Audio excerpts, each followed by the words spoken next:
শুরু করছি পর্ব সংখ্যা 21। কিন্তু এ কি, আমার গায়ে তো গুলি লাগেনি। সামনে তাকাতেই দেখি মাহফুজা আবু নিজের বুক পেতে দাঁড়িয়ে আছেন। উনি ঢলে পড়তেই আমি ওনাকে ঝাপটে ধরলাম। অন্যদিকে নয়ন সাহেব রাফিনের বুকে পরপর 3টি গুলি চালালেন। সাথে সাথে একজন পুলিশ অফিসার এসে নয়ন সাহেবকে থামিয়ে বললেন, প্লিজ স্যার, এভাবে আইন নিজের হাতে তুলবেন না। কিন্তু ততক্ষণে অনেক দেরি হয়ে গেছে। পুলিশ রাফিনকে পরীক্ষা করে জানলো রাফিন আর এই পৃথিবীতে নেই। এদিকে মাহফুজা আপু আমার কোলে মরণ যন্ত্রণায় ছটফট করছেন। হঠাৎ তিনি আমার হাতটা শক্ত করে ধরে ক্ষীণ স্বরে বললেন, আখি বোন আমার, হয়তো আমি আর বেশিক্ষণ বাঁচব না, তবে তোমার কাছে বড় বোন হিসেবে একটা জিনিস চাইব, দেবে? আমি ওনার হাত আরও শক্ত করে আঁকড়ে ধরে ডুকরে কেঁদে উঠলাম। আপু, তুমি এমন কেন করতে গেলে? দেখো, তোমার কিচ্ছু হবে না, আমি হতে দেব না। মাহফুজা আবু আমার দিকে তাকিয়ে ম্লান হেসে আর বললেন, তুমি কিডন্যাপ হয়েছ শুনে মাহির যে পাগলামি শুরু করেছিল, তোমার যদি কিছু হয়ে যেত তবে মাহির তো তিলে তিলে শেষ হয়ে যেত। আমি তো মাহিরকে ভালোবাসি, ওর কষ্ট আমি সইতে পারবো না। একটু থেমে উনি আমার 2 হাত চেপে ধরে বলতে লাগলেন, শোনো আখি, সবাই তো প্রিয় মানুষকে নিয়ে হাজার বছর বাঁচার স্বপ্ন দেখে। আমি না হয় প্রিয় মানুষকে হারিয়ে পৃথিবীর মায়া ত্যাগ করলাম, আর আখি, তোমার আর মাহিরের বিয়ে দেখার মতো সাহস আমার নেই। তার যে ভালোই হলো আমি পৃথিবী ছেড়ে চলে যাচ্ছি।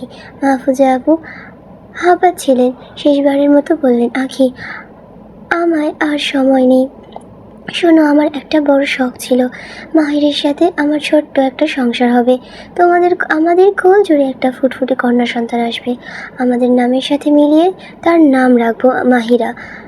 আমাদের তো আর সংসার হলো না, তবে তুমি কথা দাও, তোমাদের যদি কখনো কন্যা সন্তান হয় তবে তার নাম রাখবে মাহিরা। আমি কিছু বলতে যাব তার আগেই মাহফুজা আপু শেষ নিঃশ্বাস ত্যাগ করলেন। এর মধ্যেই নয়ন সাহেব আমার পাশে এসে বসলেন।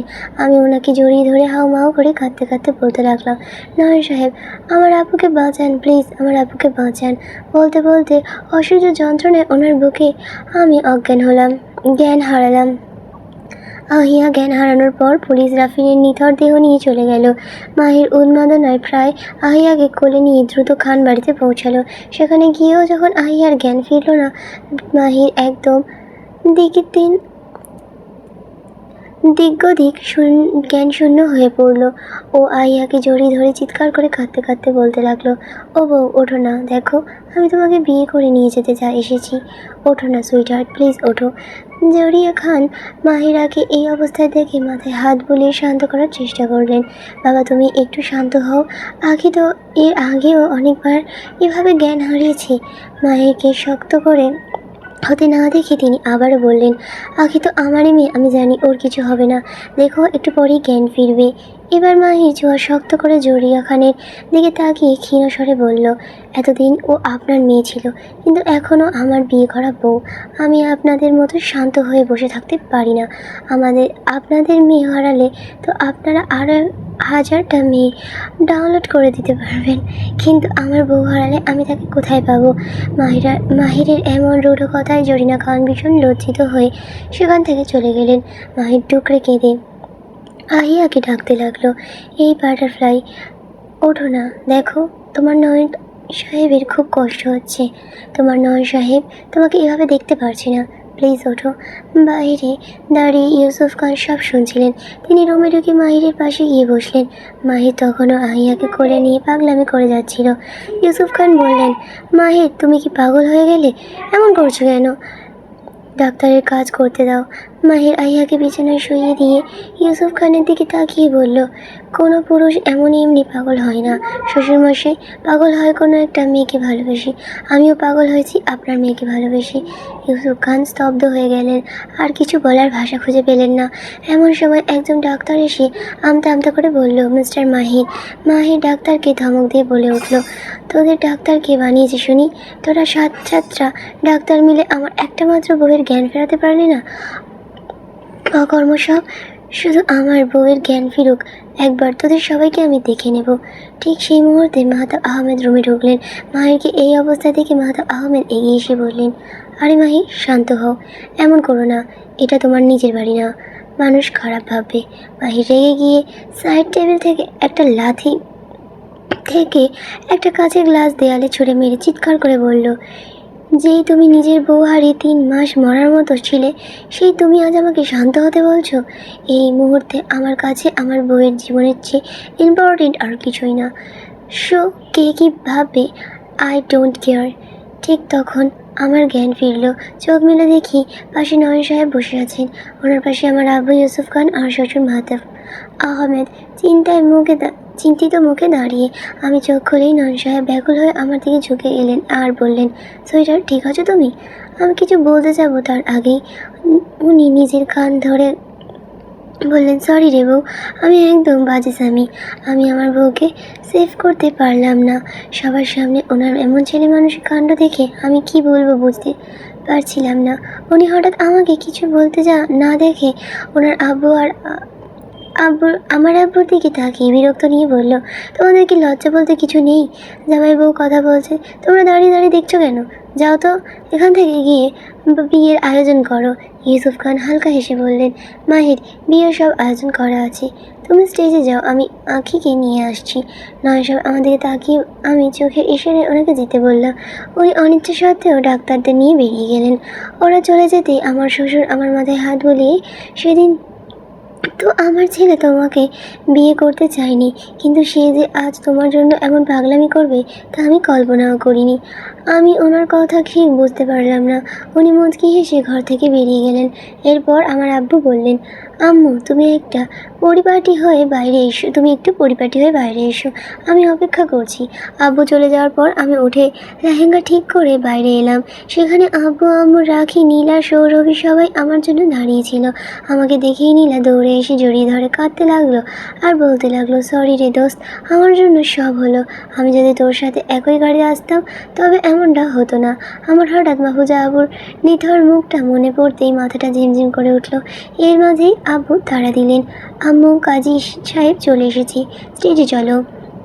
আব্বু আমাকে নিয়ে স্টেজের কাছে যেতেই নয়ন সাহেবের সাথে আমার চোখাচোখি হলো। উনি স্টেজ থেকে আমার দিকে তাকিয়ে কেন জানি মুখে হাত দিয়ে কাঁদতে শুরু করলেন।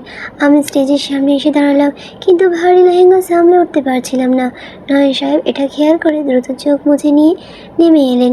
তারপর সবার সামনেই আমাকে পাতা কোলে করে তুলে স্টেজে নিয়ে গেলেন। উনি আমাকে চেয়ারে বসিয়ে দিয়ে আবার আমার দিকে তাকিয়ে কাঁদতে লাগলেন। আমি অবাক হয়ে ওনাকে জড়িয়ে ধরলাম। উনি আমাকে শক্ত করে আঁকড়ে ধরলো। আমি ওনার বাঁধন আলগা করে ফিসফিস করে বললাম, নয়ন সাহেব, আপনি এমনভাবে কাঁদছেন কেন? উনি চোখ মুছে ধরা গলায় বললেন, আমি তোমাকে দেওয়া কথা রাখতে পারিনি নয়ন। তোমাকে আজ আমার পূর্ণাঙ্গ বউ বানিয়েছি। তোমাকে নিজের করে পাওয়ার খুশিতে কান্না থামছে না। এর মাঝে আব্বু কাজী সাহেবকে নিয়ে এলেন। আমি তাড়াতাড়ি ওনাকে ছেড়ে দিয়ে সরে বসলাম। কাজী সাহেব খাতা খুলে বিয়ের কাজ শুরু করলেন। এমন সময় বললেন, বলো কবুল। কাজী সাহেবের কথা শেষ হওয়ার আগেই নয়ন সাহেব এক মুহূর্ত দেরি না করে বলে উঠলেন, কবুল, কবুল, কবুল। ওনার কাণ্ড থেকে কাজী সাহেব হাসলেন আর বললেন, বাবা, একটু ধৈর্য ধরো, আগে মেয়েকে বলতে দাও। আমি লজ্জায় মাথা নিচু করে নিলাম। কাজী সাহেব আমাকে উদ্দেশ্য করে বললেন, বলো মা, কবুল। আমার হৃৎপিণ্ড তখন থরথর করে কাঁপছে। নয়ন সাহেবের দিকে তাকাতেই উনি চোখের ইশারায় অভয় দিলেন। ওনার সেই মায়াবী চাহনি দেখে আমি বুক ভরে নিঃশ্বাস নিয়ে জোরে বলে উঠলাম, কবুল, কবুল, কবুল। এরপর কাজী সাহেব আবারও নয়ন সাহেবকে নিয়ে মেনে বলতে বললেন। উনি এক নিঃশ্বাসে বলে উঠলেন, কবুল, কবুল, কবুল। আমার মনে তখন এক অদ্ভুত শান্তি। মনে মনে বললাম, শুকর আলহামদুলিল্লাহ, আল্লাহ আমার নয়ন সাহেবের ওনার দেওয়া কথা রেখেছেন, আমাকে ওনার বউ বানিয়েছেন। এর মাঝেই নাদিম ভাইয়া এসে ফুরফুরে মেজাজে বলে উঠল, বাহ ভাইয়া বাহ, আমাকে ছাড়াই বিয়েটা সেরে ফেললে। আমি জ্ঞান হারানোর পর নীলাকেও খানবাড়িতে নিয়ে আসা হয়েছিল, তাই ঠিক করা হয়েছে নীলা আর নাদিমের বিয়েটাও এখানেই হবে। নাদিম এতক্ষণ নীলার আত্মীয় স্বজনদের সঙ্গে গাড়ি পাঠিয়ে তাদের নিয়ে আসার তদারকি করছিল। হঠাৎ নয়ন সাহেবের কথায় আমার ভাবনার প্রহর কাটল। উনি নাদিমের কান চেপে ধরে বলে উঠলেন, বড় ভাইয়ের সামনে বিয়ের কথা বলছিস, লজ্জা লাগে না তোর? নাদিম এবার নয়ন সাহেবের হাত থেকে নিজের কান ছাড়িয়ে নিয়ে বলল, যেই ভাই ছোট ভাইয়ের সামনে নিজের বউকে নিয়ে লাইব্রেরিতে গিয়ে বাসর করতে পারে, সেই ভাই আমায় বলছে আমার লজ্জা লাগে কি না? হাস্যকর। নাদিমের কথা শুনে আমার ইচ্ছে হচ্ছিল মাটি হরে ভেতরে ঢুকে যাই। মনে মনে ভাবলাম, আমাদের যে লাইব্রেরিতে বাসা হয়েছে সেটা নাদিম জানলো কীভাবে? সেদিন সিসি ক্যামেরাতে ফুটেজ ও দেখে ফেলেনি তো? এর মাঝেই নাদিম কাজী সাহেবকে উদ্দেশ্য করে বলে উঠল, কিরে কাজী মশাই, আমার আর আমার বউয়ের বিয়ে পড়াবেন না? এতটুকু বলে স্টেজের নিচ থেকে নীলাকে পাজা কোলে করে নিয়ে এসে নাদিম। এরপর নীলা আর নাদিমের বিয়ে সম্পন্ন হলো। বিয়ের আনুষ্ঠানিকতা শেষ হতেই নয়ন সাহেব আমাকে কোলে তুলে নিয়ে আমার আব্বুর দিকে তাকিয়ে বললেন, শ্বশুরমশাই, আপনার ইচ্ছা ছিল না খানবাড়ি বিয়ে হবে না? হয়েছে। এবার আমি আমার বউ নিয়ে বাড়ি চলে যাচ্ছি। এতটুকু বলে উনি আমাকে কোলে নিয়ে হাঁটা ধরলেন। আমি লজ্জায় ওনার বুককে কিলঘুষি মারতেই চলেছি। উনি আমাকে গাড়িতে বসিয়ে দিলেন এবং নিজে অন্য পাশে বসে পড়লেন। আমাদের পেছনে নাদিম ও নীলাকে নিয়ে অন্য একটা গাড়িতে গিয়ে বসলো। গাড়িতে আমি আর নয়ন সাহেব বসে আছি। উনি আমার দিকে তাকিয়ে বলছে, কী রে বউ, কাঁদছো নাকি? আমি ওনার দিকে রাগের সাথে তাকিয়ে বললাম, সরুন তো, আপনার ফাজলামি একদম ভালো লাগছে না। এমন করছো কেন নয়ন, কি হয়েছে? আমার সাথে আপনি একদম কথা বলবেন না। আপনি কাল রাতে কি করেছেন? আমি লজ্জায় কারোর সামনে যেতে পারছি না। সবাই আমার দিকে তাকিয়ে কেমন করে হাসছে। আর এখন এসব কি বলে আমাকে নিয়ে আসলেন? উনি কিছু বলছে না দেখে আমি আবার বললেন, দোয়া করি আপনার মতো এমন অসভ্য আর নির্লজ্জ জামাই যেন আর কারো না হয়। উনি মুচকি হেসে বললেন, আমি কি কখনো তোমাকে বলেছি যে আমি দ্বিতীয় বিয়ে করব? ওনার কথা শুনে ইচ্ছে করছিল ওনাকে এখনই মাটি চাপা দিয়ে দিই, কিন্তু আমি কিছু না বলে আনমনে কাঁদতে লাগলাম। উনি আমাকে কাঁদতে দেখে বলল, আজকেই যা ইচ্ছা কেঁদে নাও, এরপর আমি তোমাকে আর কাঁদতে দেবো না। আমি ওনার কথা না শোনার ভান করে কান্না মেতে রইলাম। উনি আবারও বললেন, বউ শোনো, আমি তোমাকে লিপস্টিকের গ্যারেন্টি দিতে পারবো না ঠিকই, কিন্তু আজ থেকে তোমার চোখের কাজল আর কখনো নষ্ট হতে দেব না। ওনার কথা শেষ হতে আমি চোখ মুছে বললাম, কিন্তু আমার তো লিপস্টিকের গ্যারেন্টিও চাই। উনি কিছু একটা বলতে যাবেন, তখনই ওনার ফোনের রিংটা বেজে উঠল। উনি ফোনে কথা বলতে বলতে আমরা বাসায় এসে পৌঁছালাম। বাসায় আসতেই আমাদের বাসর ঘর সাজানো শুরু হলো। আমি হালকা বেগুনি রঙের শাড়ি পরে মাথায় ঘোমটা দিয়ে বাসর ঘরে বসে আছি।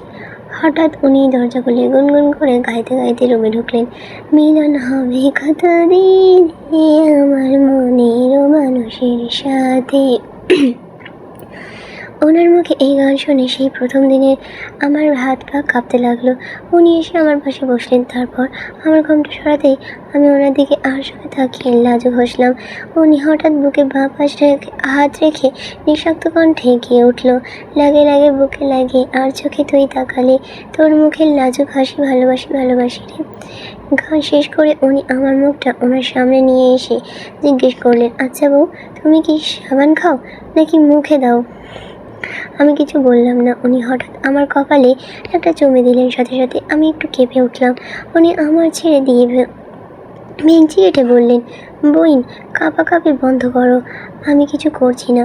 তুই এখন অনেক ছোট আর আমি এত অধৈর্য না। ওনার কথা শেষ হতেই আমি হালকা মুখ ভেঙচি বিড়বিড় করে বলে উঠলাম, আরে আমার কি যে এক ধৈর্যশীল জামাই। আপনার যে কত ধৈর্য সেটা আমাদের প্রথম দেখার দিনই হাড়ে হাড়ে টের পেয়েছিলাম। আর সেদিন যখন লাইব্রেরিতে বাসর করেছিলেন, তখন কি মনে ছিল না যে আমি ছোট? আমার কথা শেষ হতে না হতে উনি ভ্রুকুঁচকে জিজ্ঞেস করলো, কিছু বললে? আমি থতমত খেয়ে চটজলদি উত্তর দিলাম, জি না, কিছুই বলিনি। উনি একটা স্বস্তির নিঃশ্বাস ফেলে বলল, ম্যাডাম, এবার দয়া করে ঘুমান। এটুকু বলে উনি শুয়ে পড়লেন। ওনার অন্য পাশে আমিও শুয়ে পড়লাম। উনি পিছন থেকে আমাকে জড়িয়ে ধরলেন। এখন যেই দুজনে ঘুমিয়ে পড়লাম, জানতেই পারলাম না। সকালে ওনার ডাকে আমার ঘুম ভাঙলো। উনি আমার মাথায় হাত বুলিয়ে দিতে দিতে আদুরে গলায় বলল, ওঠো বউ, আজকে না আমাদের রিসেপশন, ওঠো, আমার ঘুম পড়ি। তোমাকে দিয়েই আমি আমার দিন শুরু করতে চাই। আর তুমি যদি এত ঘুমাও তাহলে কিভাবে হবে সুইটহার্ট? আমি ওনার দিকে তাকিয়ে আলসেমি করে বললাম, এমপি সাহেব, আর একটু ঘুমাই না প্লিজ। এখানেই শেষ করছি পর্ব সংখ্যা 21। পরবর্তী পর্ব খুব তাড়াতাড়ি আসবে, চেষ্টা করবো। ওকে, বাই।